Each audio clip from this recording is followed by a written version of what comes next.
Blessed morning, aking pagpapatuloy ang aking devotion. So, nandun pa rin ako kasi kahapon binasa ko ulit para ma-familiarize ako sa aking binabasa. That is one of my secret. Pag nagbabasa ka ng Bible, hindi mo necessary na maging mabilis ka sa pagbabasa.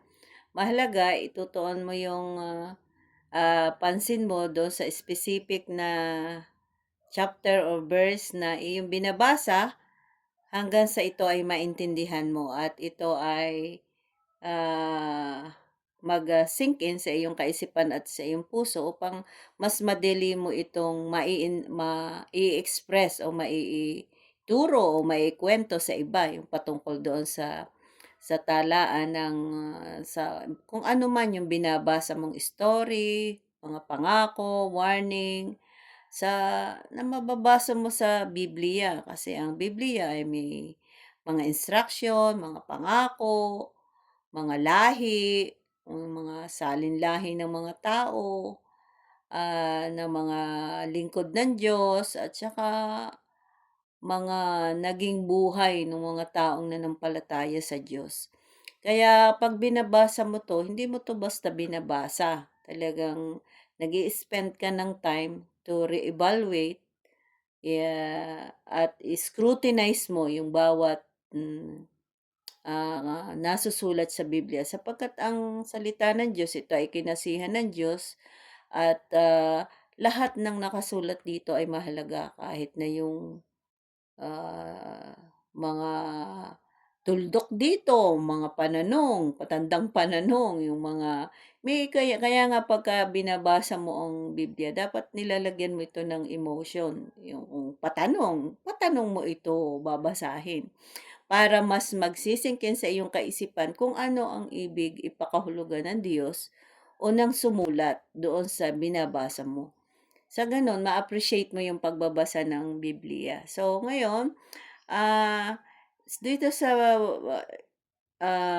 Mateo chapter 1 verse, 1 to 17 ay inilahad dito yung talaan ng mga ninuno ng Panginoong Hesus sapagkat ipinakikita nito na bagamat siya'y Diyos, nagkatawang tao siya, dumaan siya do sa proseso ng pagiging human being. Nagkaroon talaga ng salinlahi at, bilang patunay na talagang ang Panginoong Hesus ay naging tao.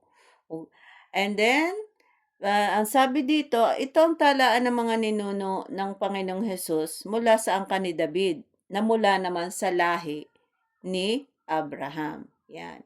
Mula kay Abraham, 'di ba, pinanganak niya si Isaac sapagkat si Isaac ay pangako ng Diyos kaya siya ay naging anak niya. Hindi posible na kay Sarah na siya ay manganak sapagkat siya'y napakatanda na. Bukod sa siya matanda na, ibaog naman si Sarah kaya't ang kanyang ipinagdalang tao ay miracle baby. Talagang ay pinagkaloob ito bagamat imposible, ginawa ng Diyos kasi ipinangako ng Diyos na si Abraham ay bibigyan niya ng anak, 'yan.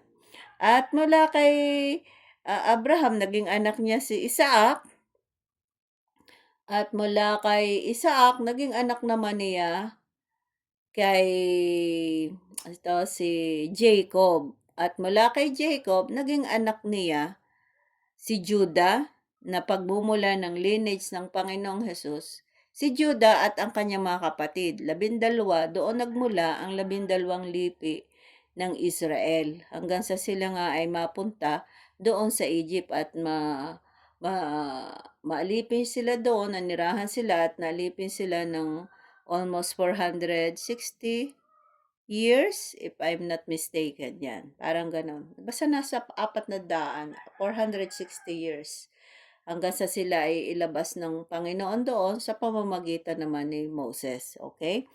So ngayon, mula kay Judah, si Judah meron siyang manugang na si Tamar. Ito si Tamar ay may story din doon pero hindi pa ngayon ko istoryan. Siguro sa other time kasi mababanggit pa 'yan sa ibang bahagi ng Biblia. Si Tamar naman, kay Tamar naging anak ni Judah si Fares and Zara. And mula kay, Fares Ah, 'Yan, mula kay Fares ay naging anak naman niya si Aram, Aminadab, Naason, Salmon, at si Boaz na anak ni Salmon kay Rahab, 'yan. Kasi ito si Salmon at saka si Rahab ay nagkaasawa at naging anak niya si Boaz. Alam mo may story din dito kay Rahab kasi, siya yung, prostitute na Moabita na nagtago doon sa mga spy na pumunta sa Jericho bago lusubin ni Joshua, sa pangunguna ni Joshua yung Jericho. Kaya well known 'to yung kay Rahab, patungkol sa spy, patungkol kay Joshua at saka dun sa Wall of Jericho. May mga gandang story din diyan. And then pagkatapos naman noon ay naging anak ni ni okay, si Boaz na anak ni Salmon kay Rehab, and then si Obed na anak ni Boaz kay Ruth, 'yan. Naging anak nila si Obed na anak naman ni Boaz, okay, sorry. Naging anak ni Boaz kay Ruth si Obed, okay. Itong si Ruth, ito naman well known 'to sa pagiging, sa faith niya at pagiging, Nobel niyang manugang kay Noemi, 'yan. And then si Obed naman ang tatay, naging anak naman niya si Jesse na naging ama naman ni Haring David, 'yan. At mula noon kay Haring David hanggang sa naging bihag ang mga taga-Juda sa Babylonia, ang mga ninuno ng Panginoong Hesus si David, nagkaroon pa ng maraming salinlahi, si Solomon na anak ni Haring David, ito yung panahon ng mga hari na. Sa dating asawa ni Urias, so may story din diyan, si Rehoboam, Abias, Asa, Jehoshaphat, Joram, Oseas, Jotam, Akas, Ezekias, Manases, Amos, Josias, Jeconias at ang mga kapatid nito.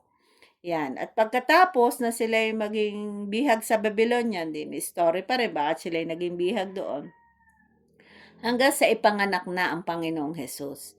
Ang mga ninuno niya ay sina Jeconias, Salatiel, ang hihirap kayang bigkasin ng mga pangalan, Zerubabel, Abihud, Eliakim, Azor, Sadok, Akiem, Eliud, Eleazar, Matan, Jacob, at si Jose, na asawa ni Maria.